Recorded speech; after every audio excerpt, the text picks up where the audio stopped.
یہی وظیفہ اور یہی ترانہ کہ آپ تلبیہ پڑھتے ہوئے مکہ مکرمہ پہنچیں گے، جہاں پر بند ہوگا وہاں جب پہنچیں گے تو بتا دیں گے یہاں بند کرو، پڑھتے ہی رہنا ہے۔ انڈیا میں باتیں بہت کرتی، وہاں اس سفر میں ذرا باتیں کم کرنا، تلبیہ زیادہ پڑھنا، کریں گے کوشش۔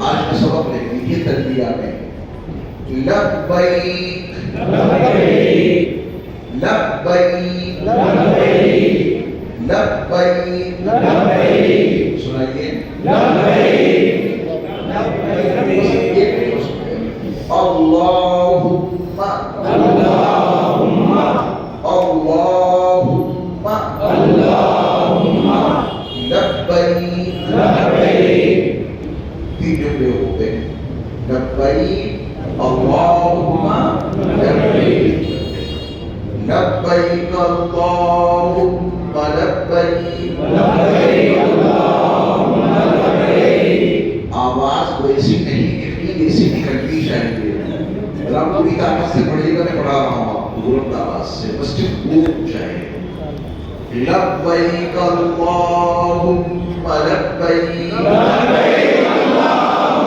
لبیک۔ آپ کو جیسے پہلے یاد تھا، جیسا بھی یاد تھا اسے ریپیٹ کر دیجیے، بھلا دیجیے اس کو، جیسا میں پڑھاؤں ویسا پڑھیے گا اور ویسا ہی سنائیے گا۔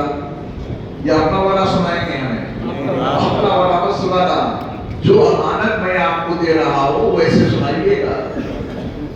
لبیک اللہم لبیک لبیک اللہم لبیک۔ اس کو 3 مرتبہ بلند آواز سے سارے ساتھی کہتے ہیں، مائیں بہنیں بیٹیاں اوپر پڑھیں، 3 مرتبہ کہیے لبیک اللہم لبیک لبیک اللہم لبیک لبیک اللہم لبیک۔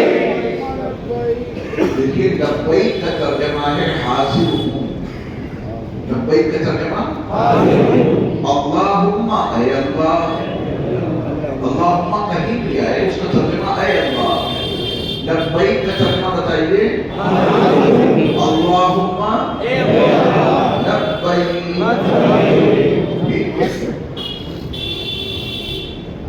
جو کہ آج مسائل بتا رہا ہوں یہ لبیک کے ترجمہ اور اس کے پڑھنے کی علت کا سمجھاؤں گا، سن کے مزہ آ جائے گا۔ میں آپ کو ترجمے کے ساتھ پیش کیا جا رہا ہوں، جو پڑھیں اس کا ترجمہ ذہن میں رہے تو پڑھنے کا لطف ہی کچھ اور ہوگا۔ کسی کے گھر جانے کے 2 طریقے ہوتے ہیں، کسی کے گھر جانے کے 2 طریقے، وہ بلائے، نمبر 2 خود سے جائیں، دونوں میں بڑا فرق ہو گیا۔ گھر والے نے بلایا ہے آپ کو، گھر پہ تشریف لائیے، بلایا نہیں خود پہنچ گئے، دونوں کا انداز بدلا ہوگا۔ جب بلاوے پہ آپ پہنچیں گے تو جا کے کہیں گے ملاقات پہ حاضر ہو گیا، آ گیا ہوں، یہی کہیں گے نا۔ وہ بغیر بلائے گے تو دستک دیں گے کیا آ سکتا ہوں، اندر آنے کی اجازت ہے، پوچھنا پڑے گا نا۔ دونوں میں فرق ہو گیا۔ بلاوے پر دعوت پر جائیں گے تو کیا کہیں گے آ گیا ہوں میں، کیونکہ آپ نے بلایا تھا تو میں حاضر ہو گیا۔ بغیر بلاوے کی جائیں گے تو کیا اندر آ سکتا ہوں، کیا اجازت ہے، کیا ملاقات کا موقع ہے، کیا ملاقات ہو سکتی ہے، یہی طرز ہے نا۔ تو آپ سب کچھ سمجھ لیں۔ لبیک کا ترجمہ حاضر، آپ نے بلایا تھا تو آ گئے۔ اب آپ لبیک جب پڑھیں گے نا تو دل کی دنیا بدلی بدلی محسوس ہوگی، اور وہاں پہنچ کے پھر یہ بند نہیں کرنا ہے بہادری ہو ہی گئی، ٹھیک۔ کب بلاوا ملا تھا آپ کو؟ اب سے 4000 سال پہلے دعوت نامہ آیا تھا آپ کے پاس، کتنے پہلے؟ اب سے 4000 سال پہلے اللہ کے خلیل ابراہیم علیہ السلام نے مقام ابراہیم پر کھڑے ہو کر حکم الہی سے حج کا اعلان کیا تھا، جس کا تذکرہ قرآن مجید کے 17ویں پارے میں سورۃ الحج کے اندر موجود ہے۔ وَأَذِّن فِي النَّاسِ بِالْحَجِّ يَأْتُوكَ رِجَالًا وَعَلَى كُلِّ ضَامِرٍ يَأْتِينَ مِنْ كُلِّ فَجٍّ عَمِيقٍ۔ جناب ابراہیم علیہ السلام کو اللہ نے کہا کہ حج کا اعلان کیجیے تو آپ نے فرمایا کہ یا اللہ یہاں قبیلے بنو جرہم کے چند لوگ ہیں، یہ تو میری صدا سن لیں گے، حج کا اعلان یہ تو نہیں سن لیں گے، اور حکم ہے وَأَذِّن فِي النَّاسِ، قیامت تک آنے والے تمام انسانوں کو حج کی دعوت دیجیے، سب کے درمیان حج کا اعلان کیجیے۔ تب ابراہیم علیہ السلام نے کہا تھا کہ یا اللہ یہ جو قبیلے بنو جرہم کے لوگ یہاں آباد ہیں یہ تو میری صدا سن لیں گے، اور انسان میری آواز، میری دعوت، میری پکار، میرا اعلان کیسے سنیں گے؟ تو میرے اللہ نے کہا تھا کہ ابراہیم آواز لگانا تمہارا کام ہے، آواز پہنچانا یہ میرا کام۔ 4000 سال پہلے جہاں پہ کھڑے ہو کے ابراہیم علیہ السلام نے حج کا اعلان کیا تھا، میں اس کا اتنا تعارف کراؤں گا کہ آپ جا کے اس کو دیکھیں گے انشاءاللہ کہ اس مقام پر کھڑے ہو کر ابراہیم علیہ السلام نے حج کا اعلان کیا تھا۔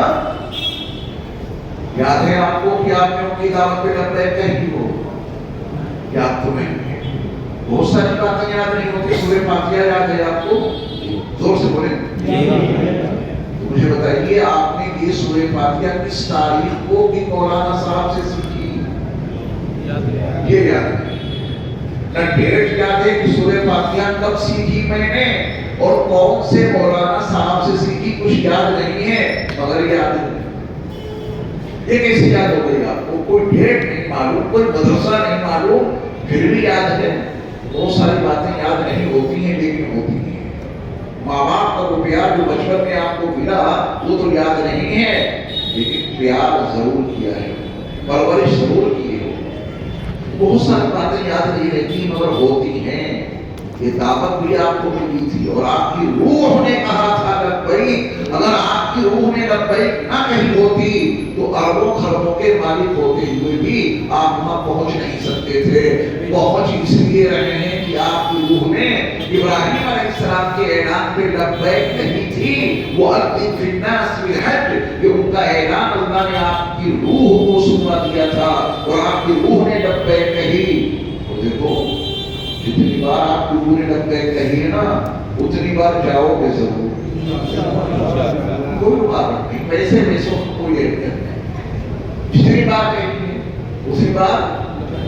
میرے استاد محترم یوسف ناظر مولانا شاہ عبداللہ صاحب رحمۃ اللہ علیہ نے تقریباً 40 حج کیے اور اس نے بلانے والے بہنکاروں کا اتنی توفیق اللہ نے عطا کی، اتنی بار لبیک کہو، ان کی روح نے اتنی بار لبیک کہی، اب تو جانا ضروری ہو گیا۔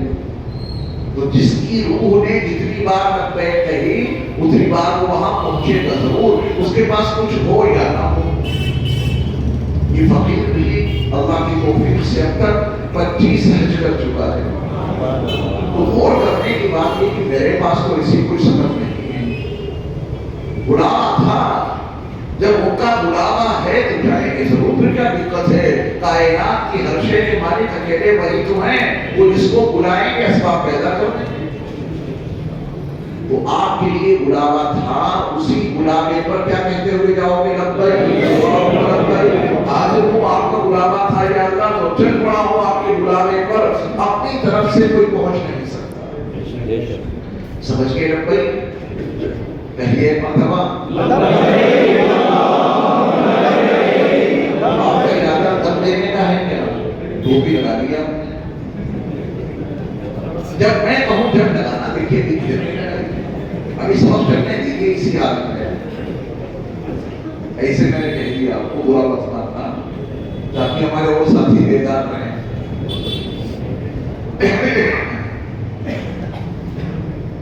لبیک کا ترجمہ بتا دیجیے مجھ کو۔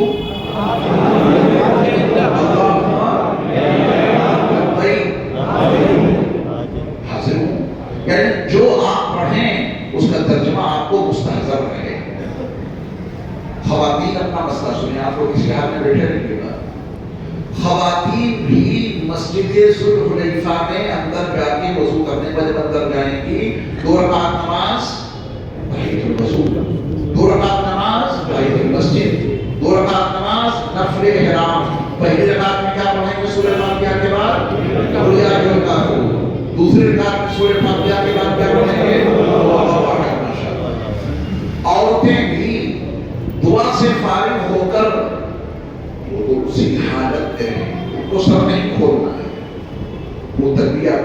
کریں کہ اے اللہ میں نیت کرتی ہوں عمرے کی، آپ اسے میرے لیے آسان کر دیجئے اور میری جانب سے قبول فرما لیجئے۔ عورتیں ہلکی آواز سے تلبیہ پڑھیں گے، کم از کم 3 مرتبہ۔ آپ کتنی مرتبہ پڑھیں گے؟ منیمم 3 مرتبہ۔ عورتیں بھی کتنی مرتبہ پڑھیں گے؟ منیمم 3 مرتبہ۔ مرد بلند آواز سے، عورتیں ہلکی آواز سے۔ بات واضح ہو گئی؟ لیکن وہ خواتین، بہت اہم مسئلہ بتا رہا ہوں، اس کو توجہ سے سنیں خواتین بھی اور آپ بھی، وہ خواتین جن کو وہ شرعی عذر لاحق ہے جس میں نمازیں تک معاف ہو جاتی ہیں، اگر اس حالت میں ان کا سفر ہوا ہے مدینے سے مکے کی جانب، تو غسل وہ بھی کریں گے، کپڑے تو پہننے ہی پہننے ہیں۔ ذوالحلیفہ پر آ کر وہ مسجد کے اندر نہیں جا سکتی، مسئلہ معلوم ہے۔ وہ بس میں ہی بیٹھی رہیں یا بس سے اتر کے نیچے آ جائیں، تھوڑی بہت چہل قدمی کر لیں کیونکہ بڑا لمبا سفر ہے، بیٹھے بیٹھے جانا ہے۔ مسجد تو داخل ہو نہیں سکتی، کہاں رہیں گی وہ؟ بس میں۔ بس میں رہتے ہوئے وہ یہی عمرے کی نیت کرنی ہے جہاں عورتیں دھوکہ کھا جاتی ہیں، ان پہ دم آ جاتا ہے، ان کا ذہن یہ بنتا ہے کہ میں تو ناپاک ہوں، ناپاکی کی حالت میں عمرے کی نیت کیسے کروں، ناپاکی کی حالت میں تلبیہ کیسے پڑھوں؟ بغیر نیت کے، بغیر تلبیہ کی پہنچ جاتی ہیں مکہ، میقات کو پار کر کے کرنا چاہے گا۔ اس لیے ناپاکی کوئی عذر نہیں ہے عمرے کی نیت میں، ناپاکی کوئی عذر نہیں ہے تلبیہ پڑھنے میں۔ نماز نہیں پڑھیں گی، بس میں بیٹھے بیٹھے وہ عمرے کی نیت کریں گی ہر حال میں، اس کو نوٹ کیجئے گا۔ آئے کہ میرے پاس وہاں سے فون میسج آتے رہتے ہیں، سر یہ غلطی ہو گئی، پھر تو کبھی دینا پڑے گا، ریٹرن ہونے کا موقع نہیں، کیا دوبارہ واپس آئیں گے مکے سے؟ ادھر نہیں آ جاتا ہے۔ اس لیے اسی ناپاکی کی حالت میں کہاں نیت کریں گے؟ ذوالحلیفہ میں بس میں بیٹھے بیٹھے یا بس سے نیچے اتر کے نیت کر لیں اور نیت کے بعد وہی تلبیہ پڑھیں گے اسی حالت میں، ناپاکی کی حالت میں۔ اب سب پر احرام کی پابندیاں عائد ہو گئی، مردوں پر بھی عائد ہو گئی، پاک عورتوں پر بھی، اور پھر کوئی یہ عذر لاحق ہے ان کی نیت اور تلبیہ کے بعد ان پر بھی احرام کی تمام پابندیاں عائد ہو گئی۔ وہ ساری پابندیاں کتاب میں لکھی ہیں، اس کو آپ پڑھ لیں گے انشاءاللہ۔ یہ بس لے کے جا رہی آپ کو مکہ مکرمہ کی چاہیے، راستے بھر کیا پڑھتے رہیں گے؟ زیادہ سے زیادہ گھر سے مدینے تک کیا کون پڑھا تھا؟ آپ نے درود شریف، اس کی کثرت رکھی تھی۔ اب آپ جا رہے ہیں مدینے منورہ سے مکے کی طرف حالت احرام میں، تو اب کثرت سے کیا پڑھنا ہے؟ تلبیہ۔ اس کی فضائل بعد میں بتاؤں گا، پہلے آپ مسائل سنیں۔ مکہ مکرمہ پہ آپ کی نظر پڑے گی تو دعا ہے، کتاب میں لکھی ہے، اس کو دیکھ کے پڑھ لیجیے گا۔ مکہ مکرمہ میں آپ اپنے ہوٹل پر پہنچ گئے، جو آپ کے لیے کمرہ بٹھاتے رہے اس میں آپ نے اپنا سامان رکھ دیا، پہنچے مکہ مکرمہ، سامان رکھ دیا۔ اب آپ ٹوپی لگا لیجیے، اگلے سبق کو ذہن میں رکھیے، ٹوپی لگا دیا، وہاں نہیں لگے گی مکے میں، جس میں نے آپ کو لگوا دی، کہاں تک لیے بیٹھے رہیں گے آپ۔ اب آپ 4 باتیں توجہ سے سنیے، پھر میں آپ کا احرام بتلاتا ہوں اور اس کے بعد آپ کو کل کی بقیہ زیارتیں پروجیکٹر کے ذریعے سے کرواتا ہوں۔ آ رہے ہیں۔ اب آپ ادھر متوجہ ہو جائیں، وہ جو کچھ کریں گے انہیں کرنے دینا، یا ان کو دیکھیں گے آپ، ان کو مت دیکھنا، آپ کو مجھے دیکھیے۔ عمرے میں 2 فرض ہیں، یہ سبق ہے آپ کا، بہت اہم سبق ہے۔ عمرے میں 2 فرض ہیں۔ عمرے میں کتنے فرض ہیں؟ 2 فرض ہیں۔ نمبر 1 احرام، تلبیہ۔ یہ میں نے آپ کو آپ کی زبان میں یاد کرایا ہے، فقہ کی زبان میں نہیں۔ کیوں؟ آپ کے یہاں تو احرام خریدا جاتا ہے، خرید لیا ہے نا؟ آپ کے یہاں احرام بیچا جاتا ہے، کسی نے بیچا ہوگا جو بھی آپ نے خریدا، اور یہاں سے آپ جب جائیں گے مدینے منورہ تو یہ احرام پہن کر جائیں گے یا اٹیچی میں اور باکس میں بند کر کے لے جائیں گے؟ پہن کے نہیں جائیں گے، اپنے گھر سے جب مدینہ جائیں گے لگیج میں رکھ کے لے جائیں، لگیج میں ڈال دیں۔ اگر یہ بات آپ وہاں سے پوچھیں کہ صاحب کیا احرام خریدا جا سکتا ہے، کیا احرام بیچا جا سکتا ہے، کیا احرام کو باکس میں اٹیچی میں بند کیا جا سکتا ہے، تو سارے فقہا آپ پر ہنسیں گے۔ وہ کہیں گے کہ چادریں تو خریدی جا سکتی ہیں، احرام نہیں خریدا جا سکتا، چادریں تو بیچی جا سکتی ہیں، احرام نہیں بیچا جا سکتا، چادریں تو لگیج میں پیک کر سکتے ہو، احرام کو کیسے پیک کرو گے، ہے نا؟ لیکن چونکہ ہمارے یہاں احرام چادروں کو ہی کہتے ہیں، یہ احرام نہیں ہے۔ یہ احرام کب بنا؟ جب ذوالحلیفہ پہ آپ نے عمرے کی نیت کی اور تلبیہ پڑھا تو یہ احرام بنا۔ اس سے پہلے کیا تھا؟ چادر۔ لیکن ان چادروں کو آپ کیا کہتے ہیں؟ احرام۔ تو میں نے آپ کی زبان میں سمجھا دیا، پہلا فرض کہو احرام، یعنی چادریں، نیت، تلبیہ، تینوں کام آپ کے وجود میں آ جائیں گے انشاءاللہ ذوالحلیفہ پر آ جائیں گے نا۔ یہ پہلا فرض ہو گیا۔ یہ عمرے کا پہلا فرض آپ کا کہاں ادا ہو جائے گا؟ ذوالحلیفہ۔ پہلا فرض راستے میں ادا ہو گیا۔ عمرے کا دوسرا فرض طواف کرنا۔ عمرے کا دوسرا فرض طواف کرنا۔ کیسے کریں وہ سب کچھ آپ کو بتایا جائے گا۔ یہ دو فرض یاد ہو گئے۔ بتائیں عمرے میں کتنے فرض ہیں؟ دو۔ نمبر ایک نمبر دو عمرے میں بنیادی طور پہ دو واجب ہیں۔ کتنے واجب ہیں؟ دو۔ نمبر ایک صفا مروہ کے درمیان سعی کرنا۔ صفا مروہ کے درمیان سعی کرنا یا صحیح کرنا۔ صحیح کا مطلب آپ صحیح کر رہے ہیں، کوئی غلط کر رہا ہے۔ 2006 میں مکہ مکرمہ میں ہمارا یہاں قیام تھا۔ پرانی دہلی کے حاجی صاحب تھے، انہوں نے بیان کیا، پوری منزل میں سوالات ہی سوالات کھڑے ہو گئے کہ آج میں 12 وفات دیکھ کے آیا ہوں۔ مکے میں 12 وفات ذی الحجہ کے مہینے، 12 وفات ذی الحجہ میں کہاں رکھی، اور بھی سعودی میں کہاں 12 وفات رکھی، لیکن بیان میں یہ دیا جب تو 12 وفات دیکھ کے آئے ہیں تو جتنے لوگ تھے اس لوگ میں سب کے تعجب کی امتحان رکھی۔ وہ کیس میرے پاس آیا، میرے روم میں حساب کا یہ کہنا ہے کہ 12 وفات دیکھ کے آئے۔ ہر طریقے سے ان کو سمجھا رہے ہیں کہ یہاں 12 وفات ہوتی ہی نہیں ہے، اور ذی الحجہ کے مہینے میں کہاں رکھی 12 وفات؟ مگر وہ ضد پہ اڑے تھے کہ میں تو دیکھ کے آیا۔ جب یہ کیس میرے پاس پہنچا تو میں نے ان کو سمجھایا کہ یہ 12 وفات نہیں، یہ میرے خیال سے آج عرفات دیکھ کے آئے۔ کیا دیکھ کے آئے تھے؟ عرفات۔ اس کو کیا بنا دیا؟ لوگ حجر اسود کو حضرت اسود کہتے ہیں، حضرت غلط ہے۔ صحیح کو صحیح کہتے ہیں۔ آپ تو غلطیاں نہیں کریں گے، جس کا جو نام ہے وہ صحیح ہے، صحیح کا۔ اور عمرے کا دوسرا واجب ہے سر کے بالوں کو مڑوانا یا کتروانا، یہ دوسرا واجب ہے۔ عمرے کا دوسرا واجب کیا ہے؟ سر کے بالوں کو کٹوانا یا الگ کروانا۔ ٹھیک ہے، اب آپ مجھے سبق سنا دیجیے، عمرے میں کتنے فرض ہیں؟ نمبر ایک یہ فرض کہاں پورا ہو جائے گا؟ آپ کے سفر کے لحاظ سے۔ دوسرا فرض عمرے میں بنیادی طور پہ کتنے واجب ہیں؟ پہلا واجب صفا مروہ کے درمیان سعی کرنا، اور دوسرا واجب کیا ہے؟ سب کے بعد مڑوانا یا کتروانا۔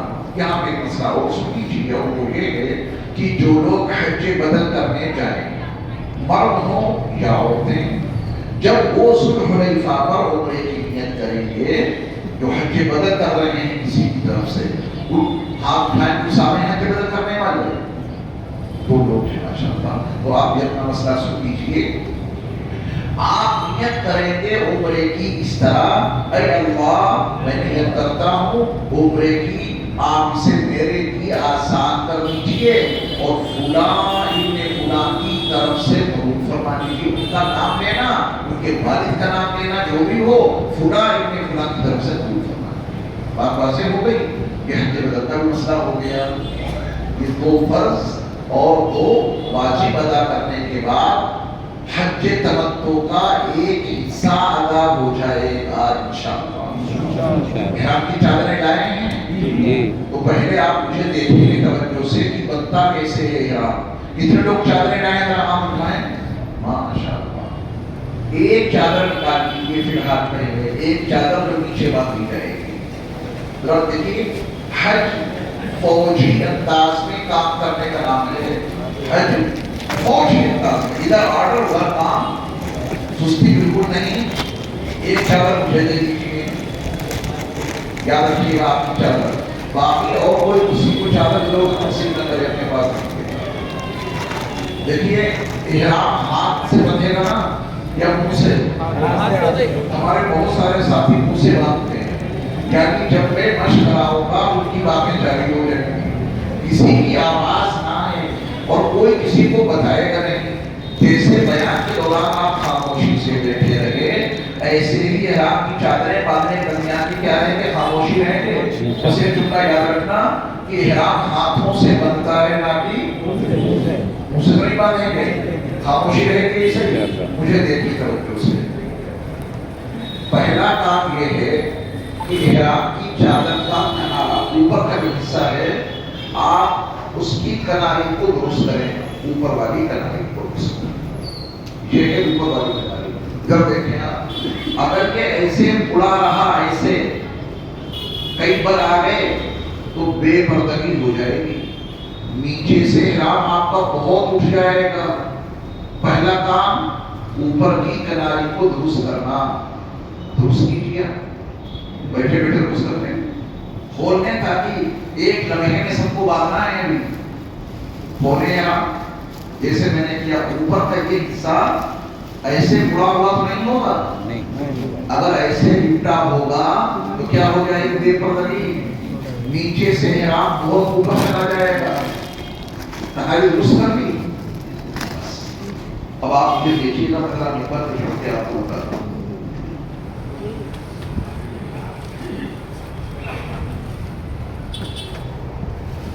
کناری درست کر لی.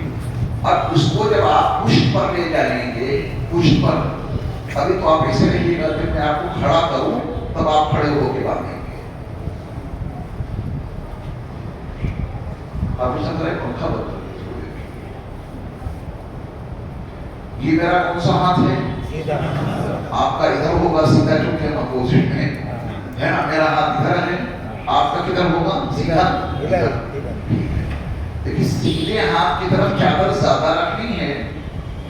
سیدھے ہاتھ کی طرف چادر اور الٹے ہاتھ کی طرف کم. یہ کم زیادہ کا معیار بتا دیتا ہوں آپ کو. جب آپ کھڑے ہوں تو جتنے پیر کھول سکتے ہو یہ پیر کھول لیجیے گا.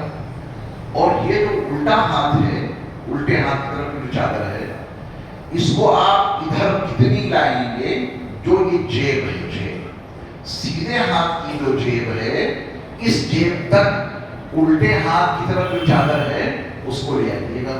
ہماری ایک مرتبہ اور آپ درست کر سکتے ہیں اور وہ اڑ رہی ہے. ٹھیک. اب آپ دیکھ رہے ہیں کہ یہ میرے الٹے ہاتھ کی چادر کا حصہ ہے.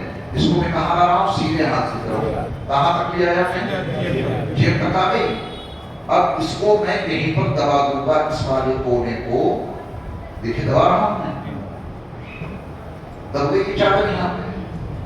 جس طرح الٹے ہاتھ کی طرف کی چادر میں سیدھے ہاتھ کی جیب تک لایا اسی طرح اب سیدھے ہاتھ کی چادر الٹے ہاتھ کی طرف جیب کے سامنے تک لے جانی ہے. دیکھی جا رہی ہے. پہنچ گئی. اب یقیناً چادر کا زائد حصہ بچے گا. جو زائد حصہ بچا ہے اس کو ہم پھر ادھر موڑ کے لا رہے ہیں سیدھے ہاتھ کی طرف. آگے اب یہیں پہ رکھ کے باہر کی طرف سے موڑنا ہے. اس کو دیکھ رہے ہیں باہر کی طرف سے موڑ رہا ہوں یا اندر کی طرف سے. اب آپ اس کو اتنا موڑتے رہیے کہ جب رکوع میں جائیں تو یہ نیچے والی چادر کا کنارہ یہ سامنے پیروں پر اور زمین